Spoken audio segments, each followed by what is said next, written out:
Hi guys, welcome back to my channel. So, of class 10th, we are going to start our third chapter, that is genetics. Okay so जब हम genetics start करते हैं, ये जो chapter है ये बहुत ही इजी है और बहुत स्कोरिंग चैप्टर होता है.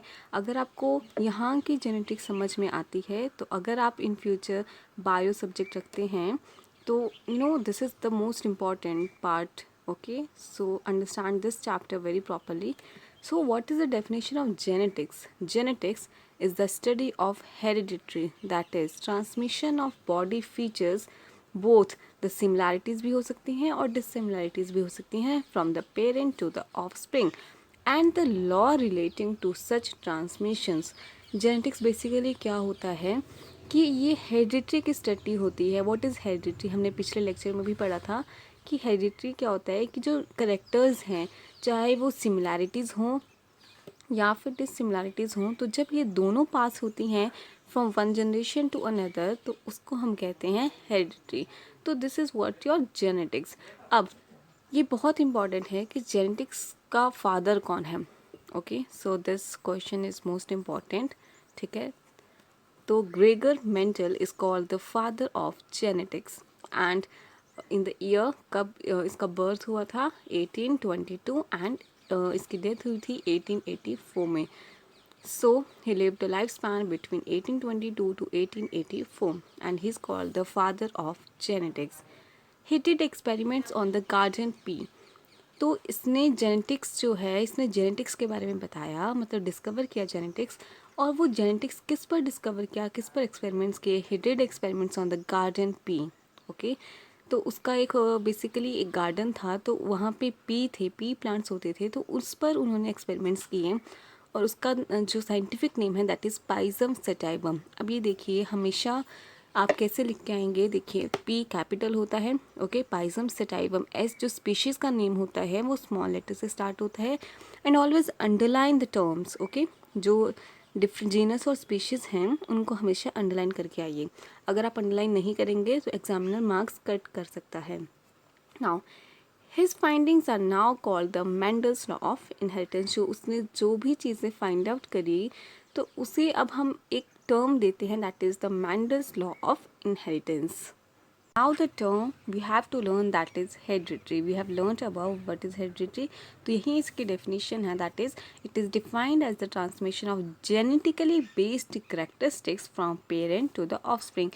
कि offspring में जो हैं वो कहाँ से आते हैं characteristics from their parents. Now by this the young one look like their parents. इसीलिए जो offsprings होते हैं they resemble like their parents.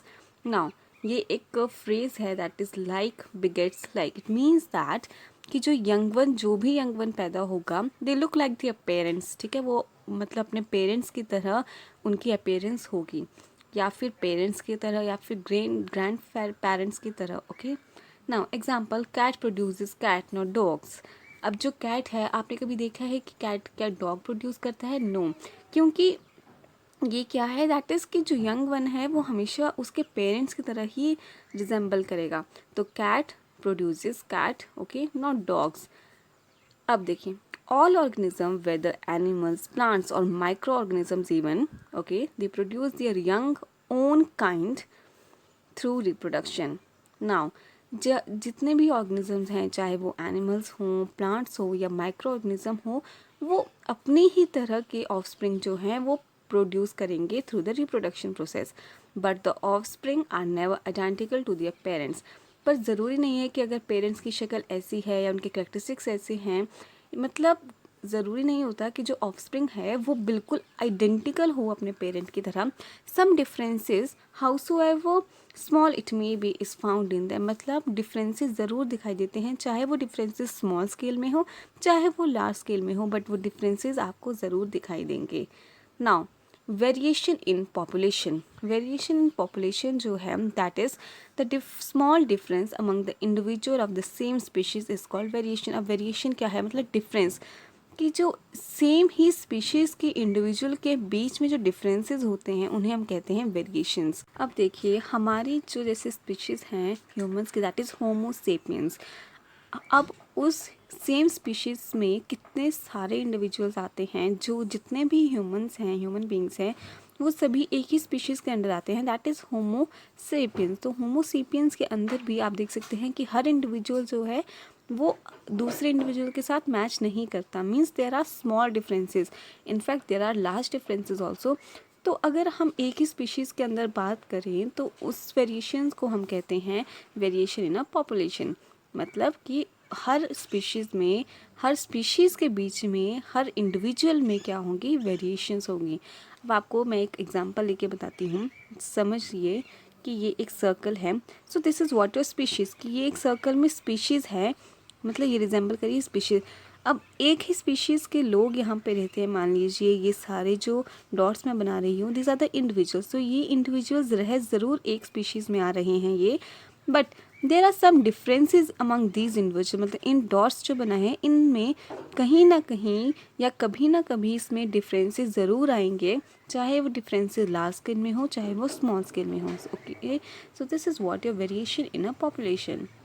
Now अब इसी से जब वेरिएशन आई तो हमारे पास एक करेक्टर टर्म आती है, and second is trait. What is character and trait, इस पर डिफरेंसेस आ सकते हैं। सो देखिए, any inheritable feature of an organism is called character. Character क्या होता है, कोई भी इनहेरिटेबल फीचर है एक ऑर्गेनिज्म का, उसे हम कहते हैं करेक्टर। ओके, अब देखिए, the alternate forms of a character are called traits, और उस करेक्टर की जो ऑल्टरनेटिव फॉर्म्स हैं उसे हम कह सकते हैं ट्रेट। अब देखिए, करेक्टर के एग्जाम्पल मैंने लिखे हैं, हेयर शेप, टंग रोलिंग, ईयर लोब, लिप्स। अब देखिए, करेक्टर है तो करेक्टर में हेयर शेप है, ये क्या है, एक फीचर है एक ऑर्गेनिज्म का, कि एक इंसान के, एक ऑर्गेनिज्म के बाल की शेप कैसी होगी। तो hair shape it can be curly और स्ट्रेट। तो ये जो कर्ली और स्ट्रेट है, हम दो तरह के हेयर हम देखने को मिलते हैं maximum, that is curly and straight. तो जब कर्ली और स्ट्रेट हैं तो ये क्या आ गए, इस करेक्टर के ऑल्टरनेटिव फॉर्म्स आ गए। तो these are known as your traits. Tongue rolling, tongue rolling में ऐसे इंसान होंगे जो टंग रोलिंग कर सकते हैं, and some they can not roll the tongue. तो इसमें भी ट्रेट्स आ जाएंगे कि जो कर सकते हैं, and the one they can not do. Year lobes, year lobes का एग्जाम्पल बहुत कॉमन है कि इसके दो ट्रेट्स होते हैं, first is free and second attached. कि जो हमारा ईयर लोब होता है वो फ्री होता है, या फिर क्या होता है, जो हमारा ईयर लोब है वो बिल्कुल अटैच्ड होता है। अब देखिए, लिप्स, लिप्स भी कैसे होते हैं, इसके ट्रेट्स में हम क्या पढ़ सकते हैं, that is thick and thin. जो है that is chromosomes, the carriers of heredity. हमने ये प्रीवियस भी चैप्टर्स में पढ़ा है कि जो क्रोमोसोम्स हैं वो क्या होते हैं, कैरियर्स ऑफ हेरिडिटी, क्योंकि क्रोमोसोम्स के ऊपर क्या प्रेजेंट होते हैं, जीन्स प्रेजेंट होते हैं। Now a karyotype is simply a picture of a person's chromosome. ये इंपॉर्टेंट है डेफिनेशन कैरियोटाइप की, ये 1 मार्क्स में आ जाती है। That what is karyotype, karyotype is simply a picture of persons chromosome. की जो पर्सन का जो क्रोमोसोम है, हमारे अंदर 46 हैं क्रोमोसोम्स, 23 पेयर्स मतलब। तो जब वो पर्सन, जो वो क्रोमोसोम्स अगर हम उसको एक चार्ट में देखें तो that is known as a karyotype. Chromosomes are arranged according to their size and shape on a chart. अब जो क्रोमोसोम्स हैं वो अपने अपने साइज और शेप के अकॉर्डिंग जो हैं हम उनको चार्ट में अरेंज करते हैं। क्रोमोसोम नंबर जो है वो हमेशा कांस्टेंट रहता है for the individual of a species. Okay, कि हर इंडिविजुअल में जो क्रोमोसोम नंबर है वो कॉमन रहेगा या कांस्टेंट रहेगा। And each body cell of that species, और उस स्पीशीज़ के हर बॉडी सेल में, कि उस स्पीशीज़ के अंदर या उस इंडिविजुअल के अंदर जितने भी सेल्स होंगे उन सब सेल्स में जो क्रोमोसोम नंबर है वो हमेशा क्या रहेगा, सेम रहेगा। जैसे हम ह्यूमंस की बात करें तो ह्यूमंस के केस में 46 क्रोमोसोम्स होते हैं। तो जब 46 क्रोमोसोम हैं तो ये जो कांस्टेंट रहेगी ये term, that is 46 chromosomes, it will be constant for all the humans. वैसे ही एस्कैरिसिस में 2 रहेंगे, डॉग में 78 एंड माउस में 40। So means this are not so important. बस आप अपने ह्यूमंस का इम्पॉर्टेंट मतलब रखिए, कि ह्यूमंस का याद रखिए, और as an example you can give it कि सारे ह्यूमंस में हमेशा क्या होंगे, 46 क्रोमोसोम्स। और वो अलग बात है कि बहुत सारे सिंड्रोम्स होते हैं, तो वो हम आगे पढ़ेंगे। तो मतलब आप जस्ट इतना याद रखिए कि ह्यूमंस में कांस्टेंट जो क्रोमोसोम नंबर है that is 46 chromosomes. Now chromosomes in homologous pair. अब होमोलोगस पेयर में कैसे हैं क्रोमोसोम्स, कैसे अरेंज्ड होते हैं? इन ईच ऑर्गेनिज्म, हर ऑर्गेनिज्म में the chromosome occur in even number. Chromosome हमेशा कैसे रहते हैं? इवन नंबर में रहते हैं, तभी तो उसके पेयर्स बनते हैं, because they always occur in pairs. वो इवन नंबर में इसलिए रहते हैं क्योंकि उन्हें हमेशा पेयर में अकर होना होता है। जैसे ह्यूमंस के केस में 46 क्रोमोसोम है, तो ये क्या है? एक इवन नंबर है। मीन्स कि आप हम इसे अगर पेयर में लिखना चाहें तो हम 23 पेयर लिख सकें। So they are always present in the even number. You can see they are all present in the even number, मतलब हम इनका पेयर बना सकते हैं। The two chromosomes of each pair are similar in shape. अब the two chromosomes of each pair की एक pair मतलब दो क्रोमोसोम हुए, तो अगर ये दो क्रोमोसोम हैं, ठीक है, ये क्या है? One pair of chromosome. तो जब हर पेयर में, ठीक है, the two chromosome of each pair, ये एक पेयर है और ये दो क्रोमोसोम्स हैं, तो the two chromosomes of each pair are similar in shape.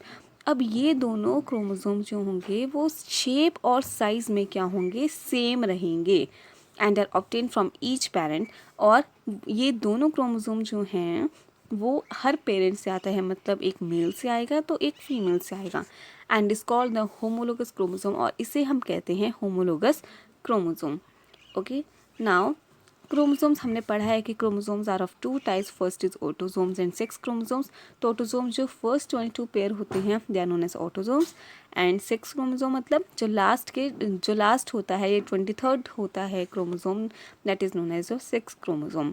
इसमें हम एक्स पढ़ते हैं और X represent for the female and XY represent for the mail.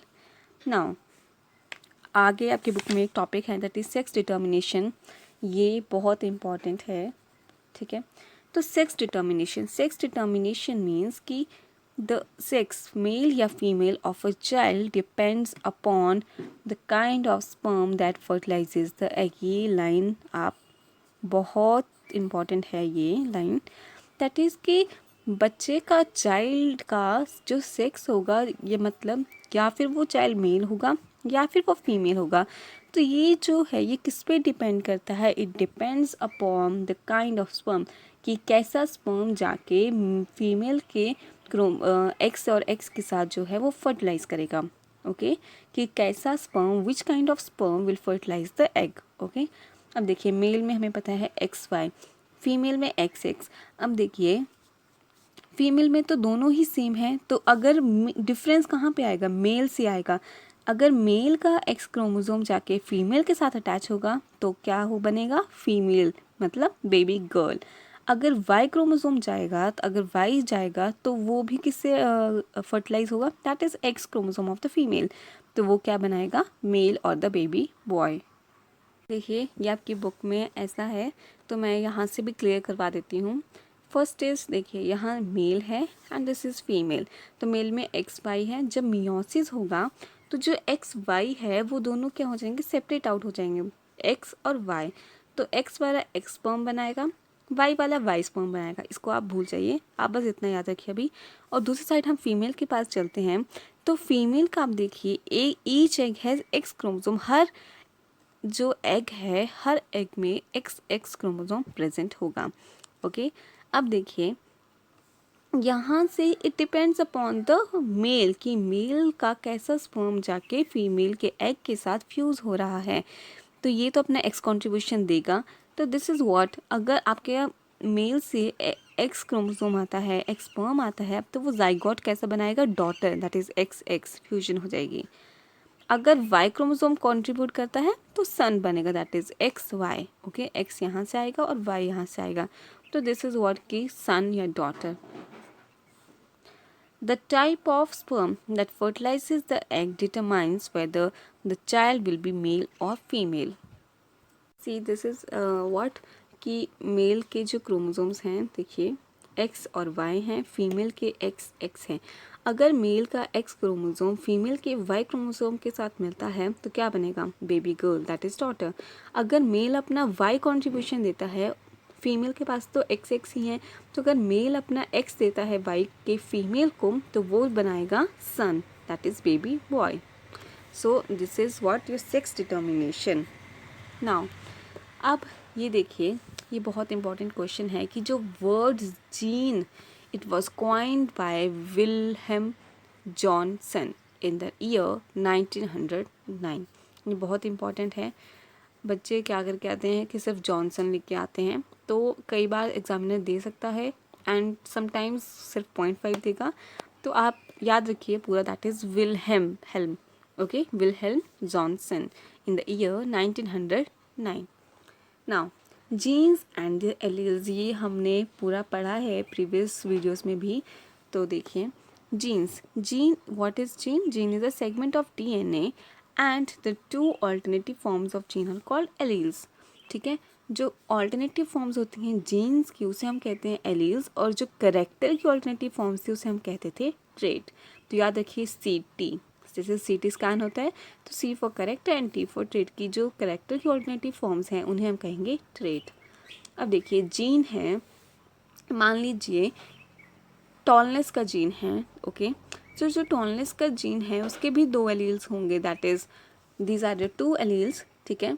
या फिर वो कैपिटल T हो सकता है, मतलब एक टॉलनेस के लिए 2 एलील्स प्रेजेंट होंगे, दैट इज कि एक जो है वो टॉल होगा एंड दूसरा जो है वो डॉर्फ होगा। सो देखिए जैसे टंग रोलिंग है, टंग रोलिंग एक करेक्टर है, ठीक है। तो उसके ट्रेड क्या हैं? That one can and one can not roll the tongue. तो 2 एलील्स 1।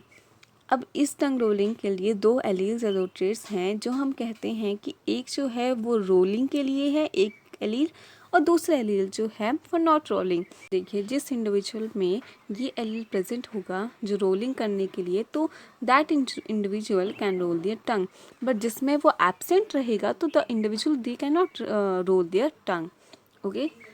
अब देखिए हमारे पास 2 तरह के एलील्स आते हैं, first is dominant and second is recessive. ये भी बहुत इंपॉर्टेंट है। देखिए out of the 2 alleles of a gene, कि जीन के 2 एलील्स में से one is dominant and the other is recessive, कि उन 2 एलील्स में से एक डोमिनेंट बनेगा और एक रिसेसिव होगा। तो dominant is always represented by capital letters, ठीक है, मतलब ये एक बेसिक फॉर्मेट है जो हर बार आपको फॉलो करना होगा, और रिसेसिव रिप्रेजेंट्स बाय स्मॉल। अब देखिए जैसे मैंने आपको बताया था कि टंग रोलिंग के लिए 2 एलील्स हैं, that is one who can roll and other who can not roll. तो टंग रोलिंग के लिए हम 2 एलील्स की बात कर रहे हैं, तो एक डोमिनेंट होगा और एक रिसेसिव होगा।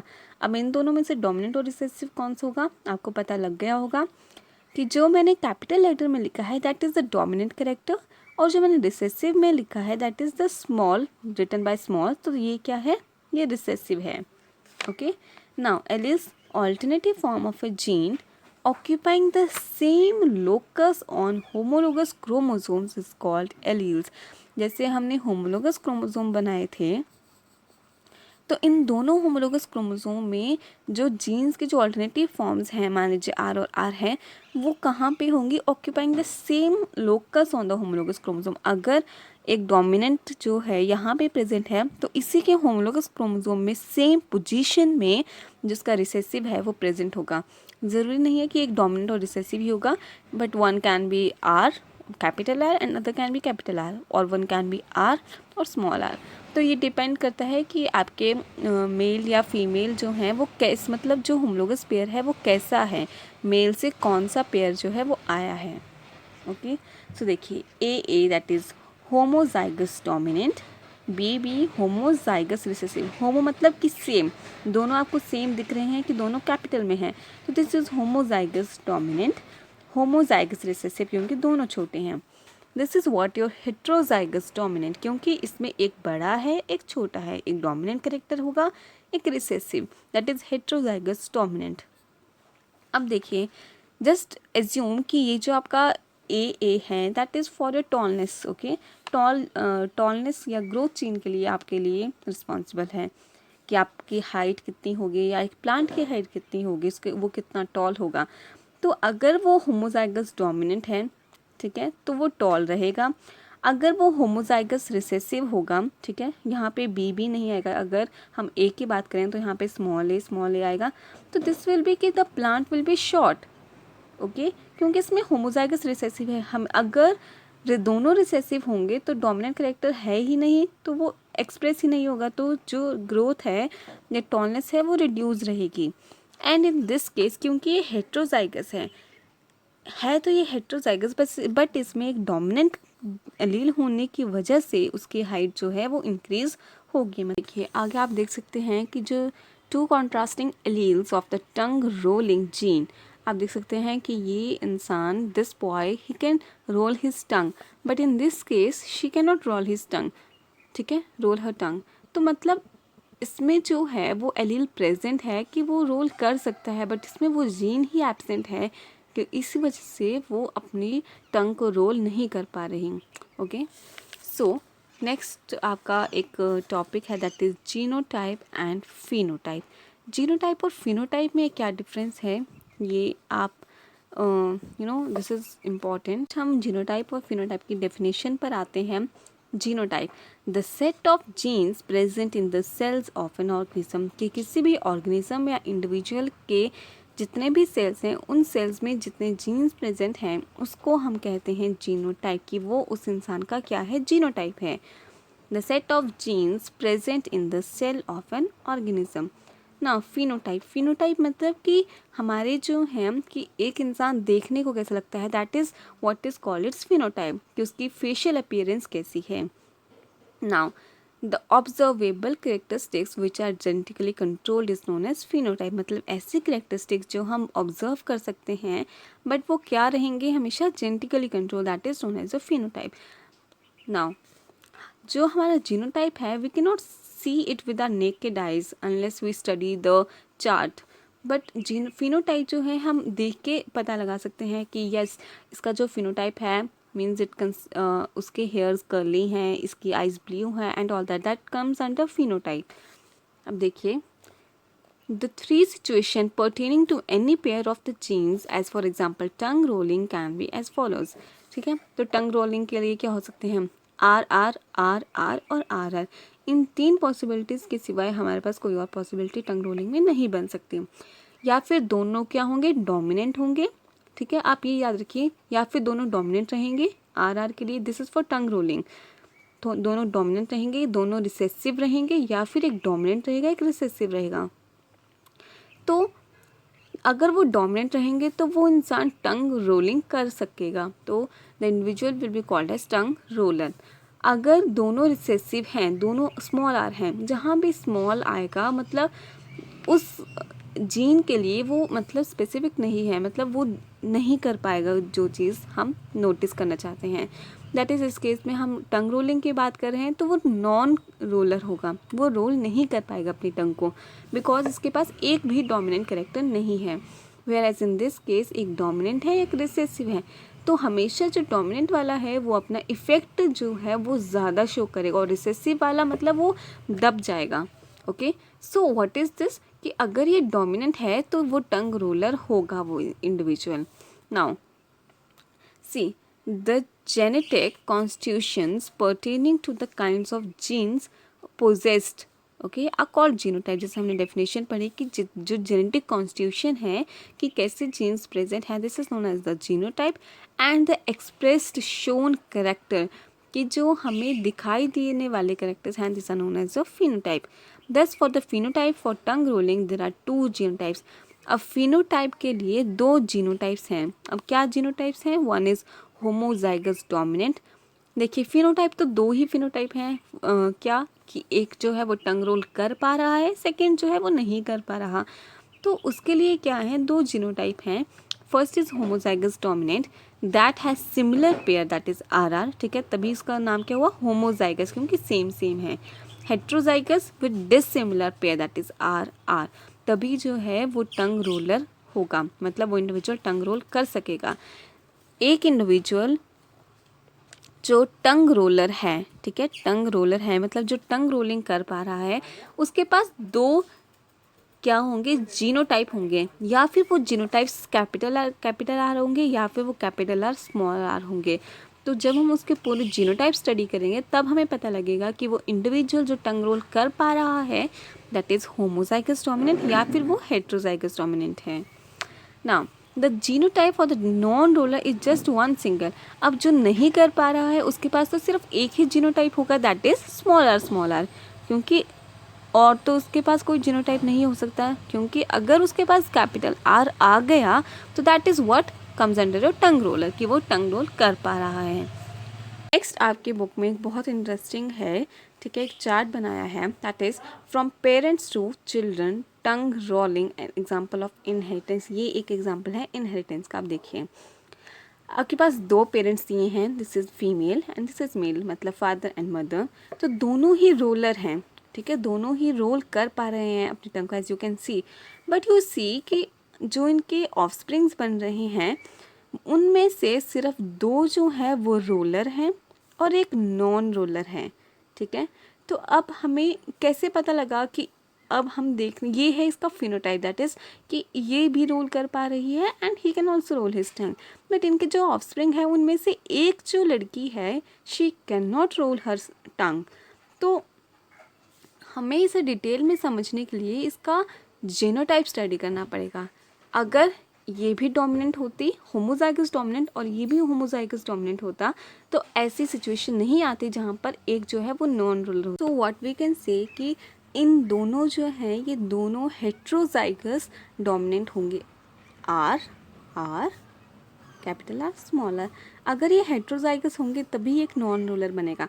अगर मान लीजिए ये आर आर होमोजाइगस डोमिनेंट है बट ये आर आर हेट्रोजाइगस डोमिनेंट है, तब भी क्या होता है, सभी रोलर होते हैं, क्योंकि एक आर की वजह से, एक आर है बट तीन डोमिनेंट करेक्टर्स हैं, तीन डोमिनेंट करेक्टर होने की वजह से क्या हुआ, जो एक आर है वो अपने आप को एक्सप्रेस नहीं कर पाएगा। जब हम ऐसे पढ़ेंगे R R R and R, तो जब हम इनका फ्यूजन करवाएंगे तो क्या होगा, R R R R R R R are.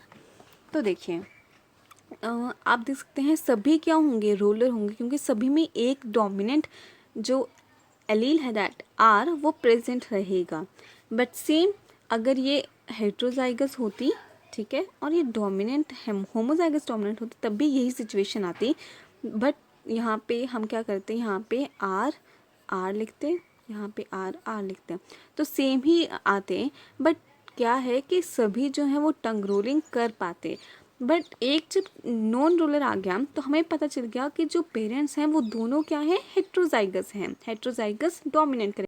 सो अब हम डिटेल में पढ़ेंगे। तो आप देखिए ये एक बेसिक फॉर्मेट है जब भी आपको किसी भी चीज़, किसी भी इंडिविजुअल का जीनोटाइप स्टडी करना है। देखिए यहाँ पे मैंने क्या किया है, फीमेल और यहाँ पे मेल का साइन बनाया है, विच रिप्रेजेंट कि जो फीमेल है उसके ये जीनोटाइप हैं, हो सकते हैं, और मेल के ये हैं या हो सकते हैं। तो जब हम इनका फ्यूजन करवाएंगे तो आर, ठीक है, आर, यहाँ पे आर स्मॉल आर, देखिए आर आर बना, इसे भूल जाइए, फिर इसे भूल कर आर और आर लिखिए, then we can write R R, फिर ये वाली लाइन इसको स्किप करके इसको भूल जाइए, फिर बस मतलब आपको सिर्फ ये लिखने हैं, ठीक है। अगर आपको कन्फ्यूजन होती है तो आप इन्हें ब्लैक पेन से लिखिए, थोड़ा पेंसिल से ही डार्क कर लीजिए ताकि आपको याद रहे कि हमने कौन कौन से लेने हैं। तो this is R and R, ठीक है, आर एंड आर, ये एक आर यहाँ से आया, एक आर यहाँ से आया, तो ये बना हमारे पास रिसेसिव। अब क्योंकि ये जीन थे टंग रोलिंग के लिए, अब देखिए ये क्या है, होमोजाइगस डोमिनेंट, हेट्रोजाइगस डोमिनेंट और ये होमोजाइगस रिसेसिव।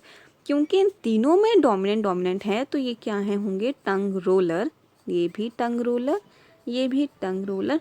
बट ये जो इंडिविजुअल होगा इसको आप सर्कल कर सकते हैं, तो this is your non tongue roller. ये इंडिविजुअल या ये ऑफस्प्रिंग जो है वो अपनी टंग रोल नहीं कर पाएगा।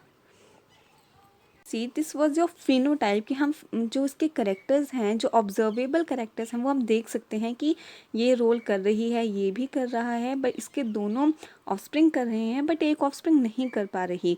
तो अब हम इसको कैसे स्टडी करेंगे, in this way, that is this genotype. तो हमने जब इसका जीनोटाइप ड्रॉ किया तो हमें पता लगा कि एक जो इनका ऑफस्प्रिंग जो नॉन टंग रोलर आ रहा है वो तभी आएगा जब दोनों पेरेंट्स जो हैं वो हेट्रोजाइगस डोमिनेंट होंगे, क्योंकि हेट्रोजाइगस होंगे तभी एक रिसेसिव आएगा, तभी ये वाली ऑफस्प्रिंग जो है she is a non roller.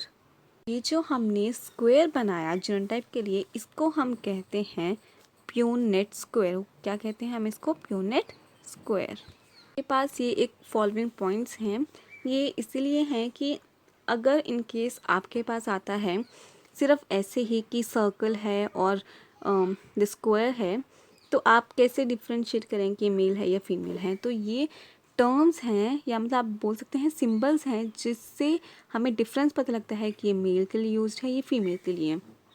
अब देखिए, males are shown by square. जब भी मेल्स की शो करना चाहेंगे हम मेल्स को, तो हम स्क्वायर बनाएंगे। तो दिस विल रिप्रेजेंट कि ये जो है ये मेल है, और फीमेल बाय सर्कल। तो वैसे तो ये ज़्यादा इम्पॉर्टेंट नहीं है, बस आप अपने दिमाग में मतलब याद रखिए कि मेल जो हैं उन्हें स्क्वायर के बाय थ्रू शो किया जाता है, और female they are shown through circles. Both father and mother are tongue rollers. ठीक है, टंग रोलर्स हैं तो होलो सिंबल, मतलब उन्हें आप ऐसे करके बनाएंगे या फिर ऐसे, मतलब उन्हें आप शेड नहीं करेंगे ऐसे करके। अगर वो नॉन रोलर होंगे तब आप उसको शेड करेंगे। ठीक है, आप देख सकते हैं क्योंकि दोनों टंग रोलर हैं तो ये जो है ये शेडेड नहीं है, दीज आर होलो। ठीक है, ये क्या है? होलो सिंबल्स हैं। ऑफ द 3 चिल्ड्रन बॉर्न, इनके जब 3 चिल्ड्रन हुए तो 2 कैन रोल, तो उनमें से 2 जो हैं वो रोल कर सकते हैं, इसीलिए जो है ये क्या है? होलो सिंबल्स बने। बट 1 कैन नॉट रोल, तो इसलिए सॉलिड सिंबल बना। सॉलिड मतलब कि उसको आप जस्ट ऐसे शेड कर दीजिए। ठीक है, अगर आपको ये सब नहीं करना है तो आप जस्ट ऐसे लिखिए जैसे मैंने आपको बताया अभी, जो प्यूनेट स्क्वायर मैंने बनाया वो ज़्यादा ईजी है। ठीक है, now the recessive trait RR of non-rolling in one of the children would have come from nowhere else but their parents। अब जो ये रिसेसिव बनी, ये रिसेसिव क्यों बनी? क्योंकि इसके जो पेरेंट्स हैं इनमें ये एलील जो है वो प्रेजेंट होगा, तभी इसके पास वो आया। ठीक है, तो जो नॉन रोलर हुई ये, this is because of their parents. Now the non-roller child in the family chart will the genotype RR must have received one R from gene from one parent। जैसे मैंने आपको प्यूनेट स्क्वायर में बताया कि एक are उसको उसके पापा से मिला and the other R from her other parent that is mother. ठीक है, तो कंक्लूजन क्या निकलता है कि 2 पेरेंट्स आर हेट्रोजाइगस। ठीक है, जैसे मैंने आपको बताया कि दोनों को क्या होना पड़ेगा? हेट्रोजाइगस, तभी उनका एक इंडिविजुअल जो है वो नॉन रोलर आएगा। तो इस केस में क्योंकि एक नॉन रोलर है तो दोनों जो पेरेंट हैं वो क्या होंगे? हेट्रोजाइगस डोमिनेंट होंगे। If on the other hand one parent was homozygous, अगर एक पेरेंट, मैंने आपको ये भी पॉसिबिलिटी बताई ऊपर कि अगर दोनों में से कोई एक पेरेंट होमोजाइगस होगा और दूसरा हेट्रोजाइगस होगा या वाइस वर्सा, तो क्या होगा? तो then every child would have got at least one dominant gene, तो हर बच्चे को एक डोमिनेंट जीन मिलता। ठीक है, from the homozygous dominant parent through the sex cell. अब देखिए, जैसे मैंने आपको बताया कि या अगर ये होमोजाइगस डोमिनेंट होती या ये होमोजाइगस डोमिनेंट होता है, ठीक है, वाइस वर्सा। ठीक है, कि एक होमोजाइगस होता और दूसरा हेट्रोजाइगस, तो जो इसके 3 या 4 बच्चे जितने भी होते तो उनमें हमेशा एक एक डोमिनेंट कैरेक्टर जो है, डोमिनेंट एलील ज़रूर ज़्यादा, तो सभी बच्चे क्या होंगे? टंग रोलर होते। बट ऐसा नहीं है, एक नॉन रोलर है, विच मीन्स दैट कि जो दोनों पेरेंट्स हैं वो हेट्रोजाइगस डोमिनेंट हैं। ठीक है, the situation can be systematically explained as given in a Punnett square. अभी डेफिनेशन बहुत इंपॉर्टेंट है। जो प्यूनेट स्क्वायर जो मैंने आपको बना के दिखाया, that is your Punnett square. Punnett square is a simple diagram in which different type of gametes, ये एक डायग्राम है जहाँ पे different type of gametes of one parent are placed along one side of the square. ठीक है, कि एक side पे एक पेरेंट के जीनोटाइप्स या गैमीट्स हम बताते हैं, और उसी के दूसरे साइड पे हम क्या प्लेस करते हैं? दूसरे पेरेंट के गैमीट्स या उसके genotype. Then the possible combinations, फिर हम क्या करते हैं? उनको कंबाइन करते हैं, फिर ये बनाते हैं। तो फिर हमारे पास पॉसिबल कॉम्बिनेशंस आते हैं या जीनोटाइप आते हैं। ठीक है, दोनों को मिलाकर। So the resulting phenotype can be written under the genotype. अब देखिए, अब हम इसको ऐसे भी लिख सकते हैं, that is R R homozygous tongue roller and heterozygous tongue roller. अगर होमोजाइगस है तो सभी में क्या आएगा? एक आर एक आर एक आर। 1 आर यहाँ से आया, एक आर यहाँ से आया, फिर से छुपा दिया, फिर नेक्स्ट पे चलते हैं, एक आर, फिर एक आर। ठीक है, कैपिटल वहाँ ऊपर से आया और यहाँ साइड से आया, दिस हेयर एंड हेयर। तो अब हम देख सकते हैं कि 50% जो है वो होमोजाइगस है और 50% जो है वो हेट्रोजाइगस है, बट हर बच्चे का जो कॉम्बिनेशन है वो बनेगा 25-25%, ठीक है। हर इंडिविजुअल का 25-25 बनता है, तभी वो 100% होता है, क्योंकि यहाँ पे दोनों होमोजाइगस हैं तो 50 हो गया और दोनों हेट्रोजाइगस हैं तो 50। तो हम कह सकते हैं कि 50% होमोजाइगस डोमिनेंट और 50% heterozygous dominant.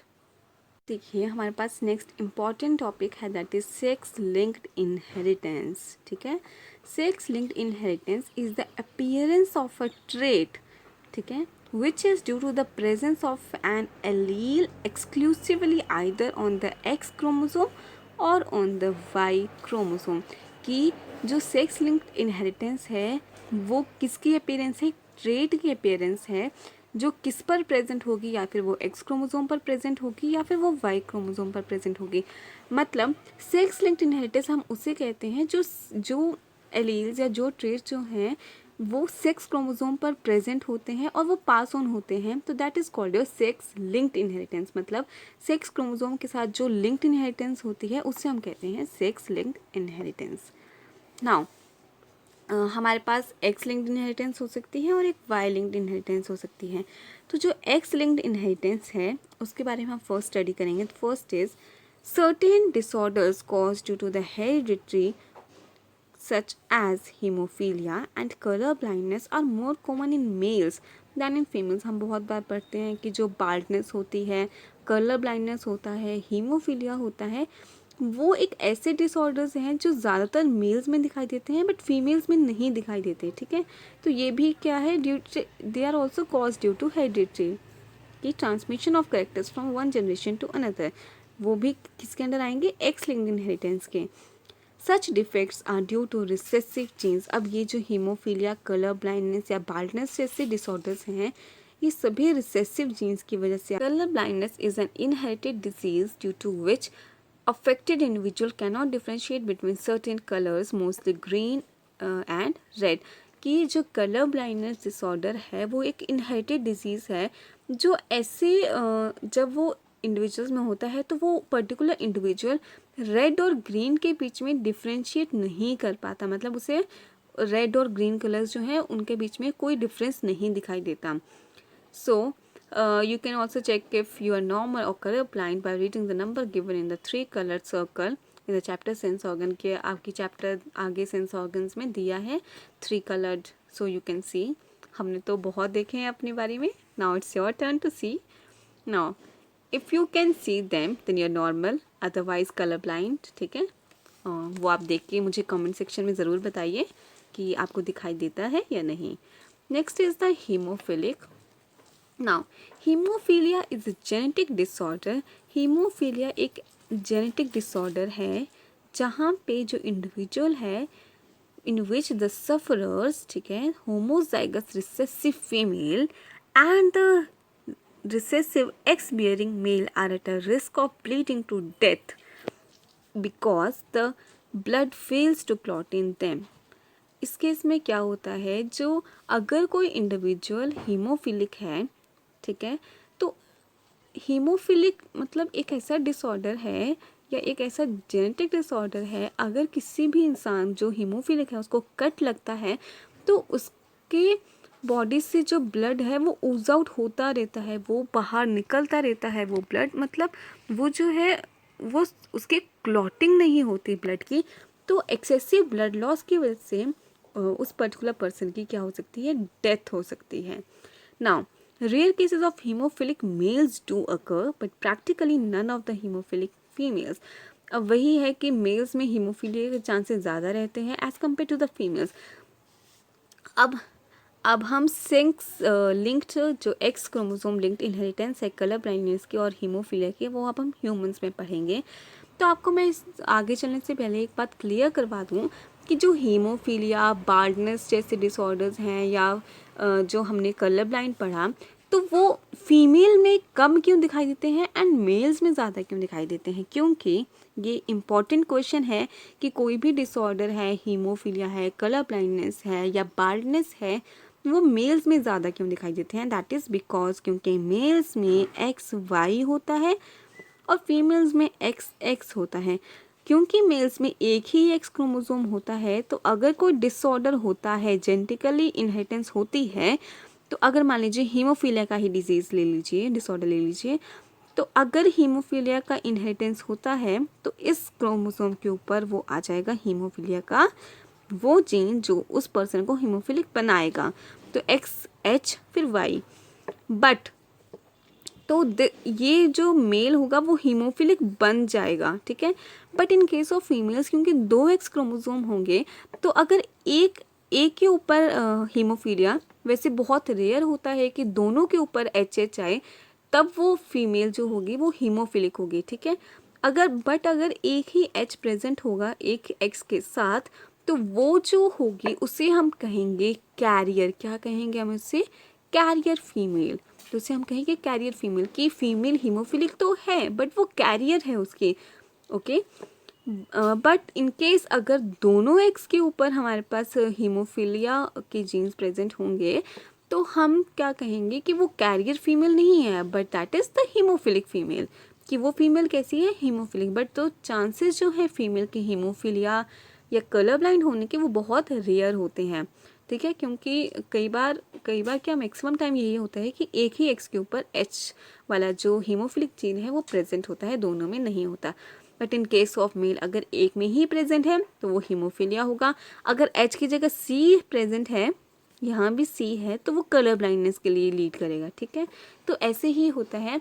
So this is an important question कि जो हम हीमोफीलिया, कलर ब्लाइंडनेस या कोई भी डिसऑर्डर्स देखते हैं वो ज़्यादातर मेल में क्यों होते हैं और फीमेल में कम क्यों होते हैं? That is due to the presence of the 2 X chromosomes in case of female and 1 X chromosome in case of male।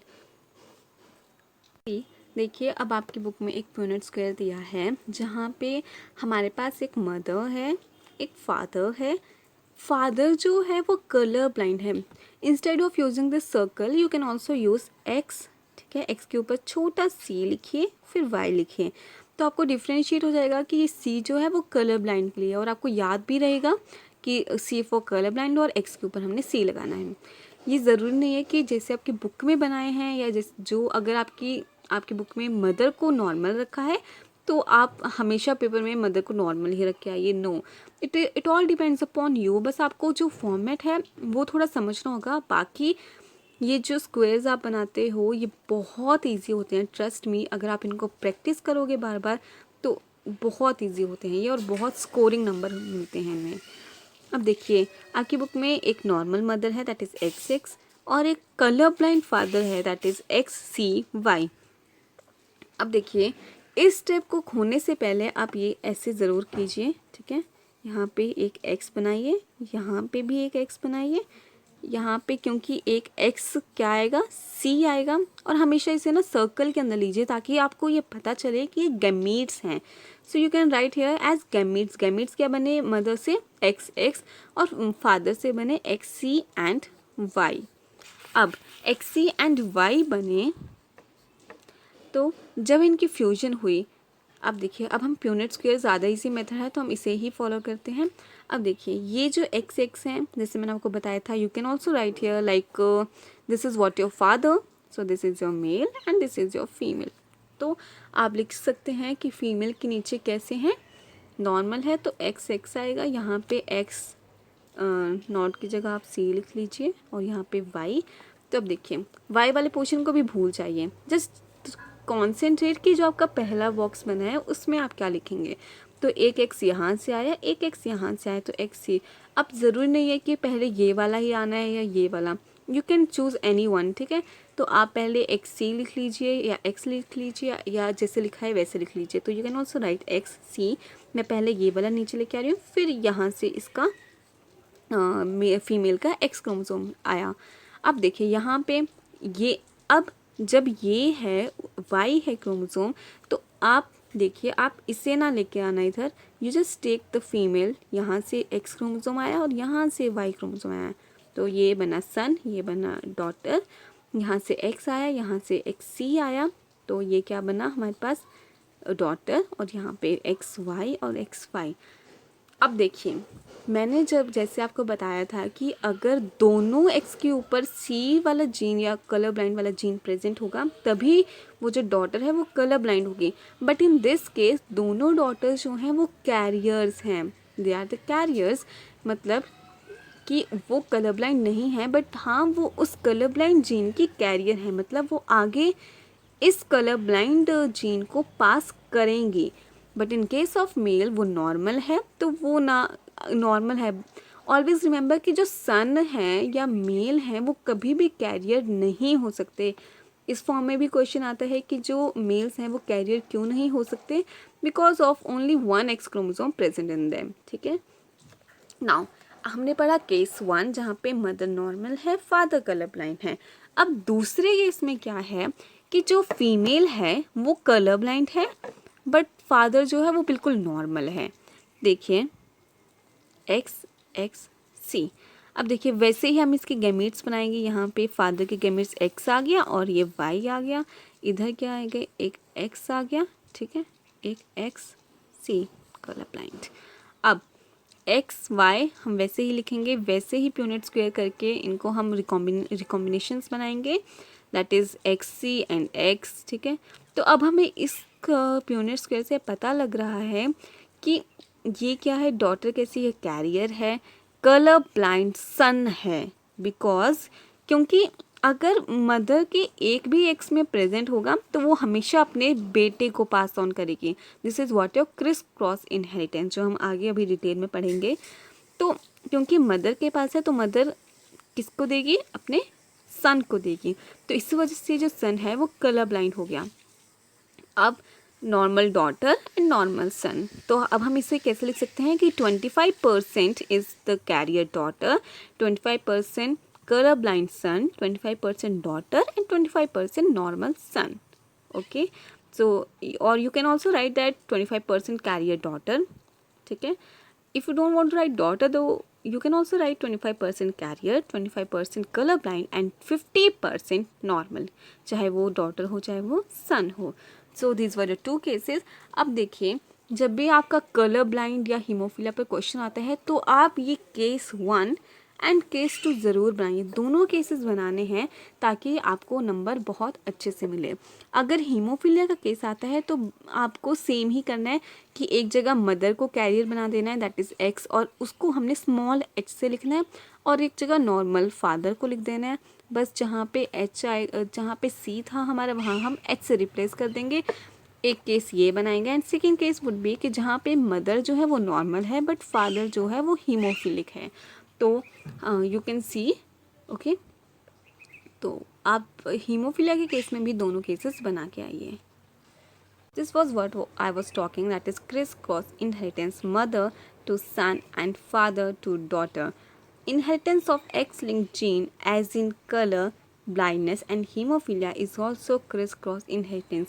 जो हमने हीमोफीलिया और कलर ब्लाइंडनेस पढ़ा वो भी क्या है, क्रिस क्रॉस इनहेरिटेंस है, which means that son may get it from the otherwise normal but carrier mother.